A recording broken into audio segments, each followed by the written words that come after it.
Two things. One, why is it that governors are decamping to APC? Two, is silence in the face of impunity, is it a sign of strength? Is it a solution to stopping impunity? Let's take the first question. Why are governors decamping to APC? If you look at it, it is a sign that the governors believe and trust the rigging ability of the APC and of Tinubu. That's why they are decamping. They know something that they are not telling us, and that is the fact that they do not believe that there will be free and fair elections in 2027. They know that no matter what they do as governors, if Tinubu successfully rigs, the people's votes will not matter. And so the best way to preserve themselves would be to decamp to APC so they can get Tinubu's rigging protection. That's the reason why they are decamping. Now, to the second question, is silence in the face of impunity a sign of strength? It is not. It is a sign of weakness. Silence in the face of impunity begets more impunity. And know this, impunity is one of the critical elements of rigging an election. Impunity. Impunity begets more impunity, and more impunity begets voter apathy, which provides the enabling ground for massive rigging and results manipulation. So should Peter Obi be quiet in the face of impunity, in the face of apparent forthcoming rigging in the 2027 elections? Any candidate that is serious about winning the 2027 election and getting sworn into office as the next president of Nigeria cannot keep quiet in the face of impunity leading up to the election. Nigerians must realize, and indeed, presidential candidates like Peter Obi must realize, that there are two types of rigging. There is election day rigging. There is pre-election day rigging. In fact, add a third one, post-election day rigging. There are pre-election rigging activities already set in motion by Tinubu, by the APC. And impunity is one of them. So, if silence in the face of impunity begets more impunity, Peter Obi cannot afford to be silent in the face of the impunity that is demonstrated by the Edo State governor. His aides, the APC chairman, his commissioner, Peter Obi cannot afford to be silent. Many people have said it. Actions need to be taken. Although the preponderance of opinion seem to be in support or focused on the fact that a governor has immunity. Yes, from criminal prosecution. The governor does not have immunity from investigation. He does not have immunity from even civil lawsuits against him. He doesn't have. Immunity only covers criminal prosecution. Now, a lot of people have focused on this immunity thing to make it look as if there is nothing that can be done against a governor. Silence against Okpebholo, Monday Okpebholo, the governor of Edo State, is giving in to impunity.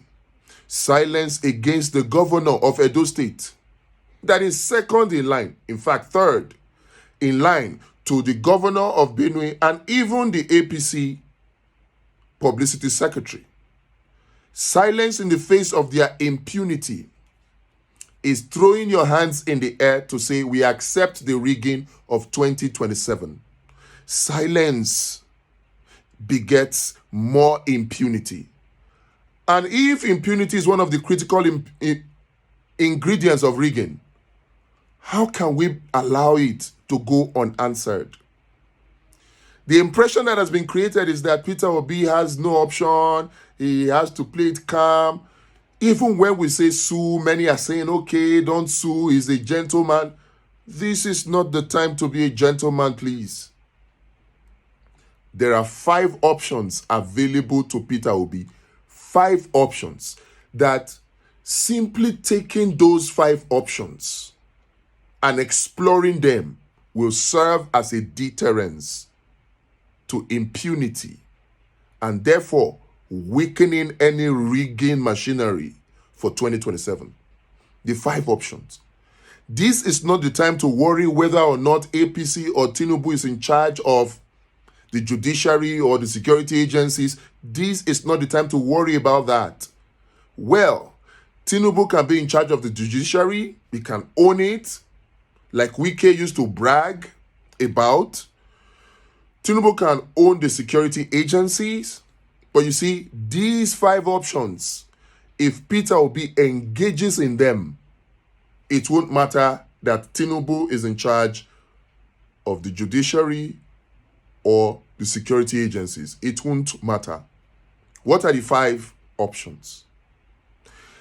Let me maintain or reiterate so that it becomes crystal clear that the worry that people have about these 5 options, about engaging the judiciary, about engaging the security agencies, the worry that people have that nothing will come out of it, yeah, it may be genuine. But you see, in this instance of the impunity of the Edo governor, his commissioner, and his APC state chairman in Edo, the impunity, if Peter Obi simply just engages these 5 options, even if nothing comes out of it, it will serve as a deterrence. What are these 5 options? Number 1, Peter Obi must do a petition to the Inspector General of Police. He must do a petition. It is not enough that we come on social media to vent, to do a pushback. I appreciate it. It's a wonderful thing, but it is not sufficient to do the deterrence. Because if we understand the aim of the impunity, we will know and see that simply coming on social media to do a pushback is insufficient. What is the aim? Before we come back to the options, the aim is to strike fear. It is a psychological warfare that the APC, that the Tinubu rigging machine, quote and unquote, have set in motion. It's a psychological warfare to strike fear into the hearts of Nigerians, to make it appear as though the APC or Tinubu and his boys have a monopoly of violence. And why is this important? They understand if people perceive that the elections of 2027 will be violent, they will simply not come out in the election. And that gives birth to voter apathy, which is also another very massive ingredient for rigging an election.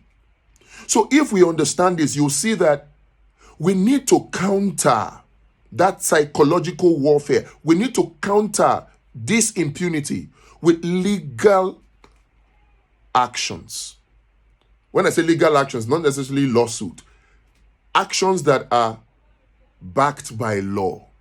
And number 1 of it is Peter Obi must write a petition to the IGP, Inspector General of Police, to the Nigerian Police. He must write it. This is not about whether or not the IGP will do something or not do anything. It is very likely, as we have seen now, The IGP, the police, DSS, security agencies have been silent. Normally, if this were an opposition voice, they would have swung into action. It is after they have arrested the person that we will be hearing about it. But since it is their own person, it is becoming very clear that even the police is now partisan. But we cannot just leave it at that. We must prove it. We must test whether or not they will come out to say they are partisan. Then we will know we don't have a country. So simply writing a petition to the Inspector General of Police on this matter is a win. It is a deterrence. That's number one. Peter Obi, number two, must do a petition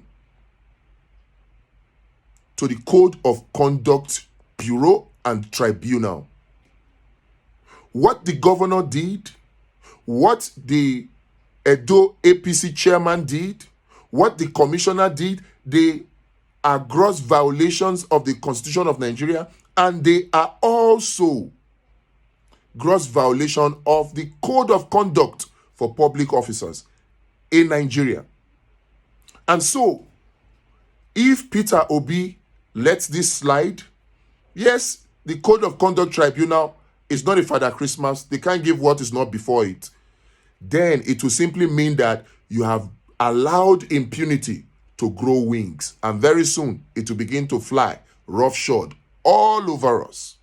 So number two, Peter Obi must do a petition to the Code of Conduct Bureau and institute a case at the Code of Conduct Tribunal against the governor. You see, right now, he has immunity. But you see, if his case is successful at the Code of Conduct Tribunal, Governor Monday Okpebholo can be banned from running for a second term. Now, even if he doesn't get that judgment, the simple fact that this case is brought to the Code of Conduct Tribunal is a win for Peter Obi and for democracy, and it will serve as a deterrence for impunity in Nigeria. That's number two. Number three, Peter Obi must approach the Federal High Court in Edo State to seek an enforcement of his fundamental human rights. We have seen what the governor said. It was a campaign-style rally, and in fact, it was a rally, a campaign rally. And the governor said what he said. Even though the governor, through his aide, has come out to say, oh, they quoted me out of context. Take that video as evidence and use it to file a fundamental rights enforcement action, even claiming damages against the governor. Even if nothing comes out of it, simply filing that fundamental rights action is a win. It will serve as deterrence to impunity in Nigeria. That's number three. Number four, they are doing all of this because of local government elections. And what the APC state chairman of Edo State did is a gross violation of provisions in the Electoral Act 2022. It is, in fact, electoral offense, and the punishments there are prescribed.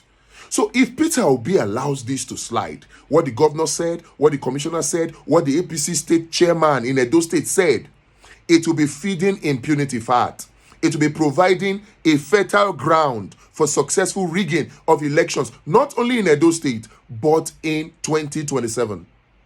So Peter Obi, number four, must approach INEC and file an official complaint against INEC for the actions of the APC state chairman in Edo State, so that he can also be banned. Number five, this may sound far-fetched, but there is power of black and white, and we Nigerians must realize this.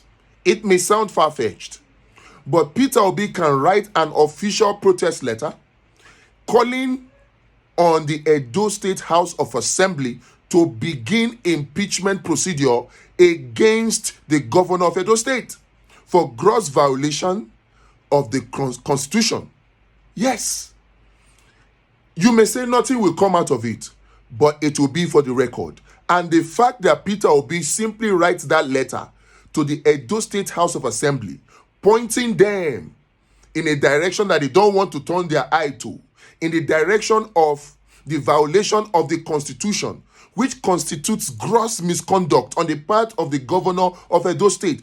That letter alone, simply writing it, will serve as a deterrence. And then, of course, if properly worded with the right prayers, this Edo State House of Assembly is bound to reply. And we will see where they will hide. Because really, constitutionally speaking, legally speaking, there is nowhere for the governor to hide. Forget all of the explanation that is trying to pay. But you see, these 5 options, if engaged, simply engaging them, is a win for democracy. It will serve as deterrence to impunity in 2027. It will serve as deterrence to rigging in 2027. Again, let me remind you, the reason governors are decamping to the APC is to secure Tinubu's rigging protection in 2027. So if any candidate is serious about defeating Tinubu and getting sworn in, that candidate must plan to counter rigging. Because defeating Tinubu is the easy thing. Getting sworn in, that is where the problem is. Peter Obi, in my opinion, defeated Tinubu in 2023. But is Peter Obi sworn in today? The answer is there for you and I to see. Because we know who the commander-in-chief of the armed forces of the Federal Republic of Nigeria is. It is Tinubu. In fact, he has even bragged about it, that we can talk all we want. He is the president. He will preempt us. He has bragged about that when he was in Benue. And it's something he always says. So defeating Tinubu, that is the easy part. Even though that can only happen in a free and fair election. But you see, getting sworn in, that's where the difficult part is. And any candidate that will defeat Tinubu and be sworn in must plan for rigging. Not plan to join the rigging, because you cannot out-rig Tinubu. It is planning to prevent the rigging that candidates should focus on. And I say it again to Peter Obi and anybody who cares to listen. It doesn't matter whether there is a coalition, whether Peter Obi is in coalition or he gets the ticket for the coalition. Whether Peter Obi is in a coalition or Peter Obi acts alone, if the election of 2027 is rigged, Tinubu continues beyond 2027 as the president of Nigeria. There is nothing the coalition can do if it is planning to rig out Tinubu. You can't rig out Tinubu. The reason why 2015 happened was because you had a Jonathan that was willing to give some element of free hand to INEC to behave the way they wanted. That is not the case with Tinubu. In 2015, you had something that looked like free and fair election. The signs we are seeing does not indicate that 2027, Tinubu intends to allow INEC to conduct free and fair elections. So I say again, anybody seeking to counter and unseat Tinubu in 2027 through the ballot can only do so by planning to counter and stopping and totally eliminating rigging. And there are ways to do that. We have solutions. The solutions cannot be dependent on the people that are responsible for the rigging in the first place. This is why I am skeptical about electoral reforms. Because you don't expect an Okpebholo. I don't know. Do you expect an Okpebholo to reform himself out of power? Do you? We saw what they did before they even gave us the 2022 Electoral Act. In fact, it was direct primaries that was there. They manipulated it and put indirect and put consensus in there. So many things that they did. Because they didn't want to reform themselves out of power. The Electoral Act 2022 is supposed to be the Electoral Act 2018. But Buhari refused to sign it because he didn't want to reform himself out of power. After he has gotten his second term, he now allowed what we saw as the Electoral Act in 2022. So, with that in mind, do you really think that an Okpebholo will want to reform himself out of power, or a Tinubu will want to reform himself out of power? Electoral Act is good. It is a way forward. But I say this, even if by some miracle the Electoral Act somehow passes and we have mandatory electronic transmission, collation of results from the polling unit straight to the website for all Nigerians to see in real time, even if you have that Electoral Act, do you trust that INEC will not come up with some magic, with some glitch? So if anybody is serious about countering rigging in 2027 and ensuring that the elections are free and fair and transparent, then there must be people-powered solution. That is where Project Eagle comes in. We must all unite behind Project Eagle. If not, it will be business as usual. They will rig us out and then we'll come crying, calling on international community that are actually the ones enabling the rigging behind the scenes. Calling on this, calling on that, whipping and saying all lies on judiciary. Judiciary is dead. Look, I don't want to cry after the 2027 elections. And so that is why I am talking about solutions that can prevent rigging. That is what any sane politician should be thinking about now. How do we prevent rigging? We have the solution. Project Eagle. People-powered, real-time election result monitoring. Collation, transmission from polling unit, real-time. Before INEC gets the time to rig, we have put the results out there. We have the right, the constitutional backing to do so. We as citizens may not have the right to declare a winner. Yes, only INEC has the power to declare a winner. But we as citizens of Nigeria, we have the right to collate the results that we collected from the polling unit and to present it to the public to see. We have that right. And that is why we came up and we have developed Election Watch. But we need polling unit marshals, at least 3 per polling unit, to volunteer to work this application and to make the election of 2027 really transparent. On top of that, we have Camp